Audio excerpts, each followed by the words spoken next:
मडगांवां धरून हेर वाठारांतले सुमार 3,500 बेकायदेशीर वीज जोडणीचे विशय सुटावे केल्ल्याचे वीज मंत्री सुदीन ढवळीकारान सांगले।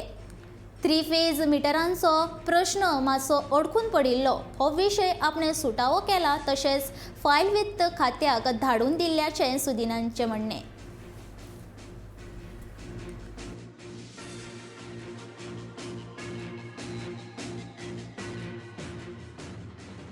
लीगल कनेक्शनां आमी 8 दिसांत मोकळी करपाची ठरयिल्ली आनी ते करता आसतना म्हाका खूब आनंद जाता। इन्क्लुडींग मडगांव परिसर आज जवळ जवळ 3,500 कनेक्शनां आमी क्लियर केली, including change in name, change in load आनी 3 फेज कनेक्शनां। आमची थोडी 3 फेज कनेक्शनां उरल्या मिटरा कडून, त्या खातीर प्रोक्रुटमेंट ऑफ 3 फेज मिटर हे टेंडरींग प्रोसेस इलेक्शना पयलीं चालू जाल्लें, ते अर्दवट स्थितीत आशिल्लें, तें हांवें कंप्लीट केलां आनी फायल फायनान्सा गेल्या।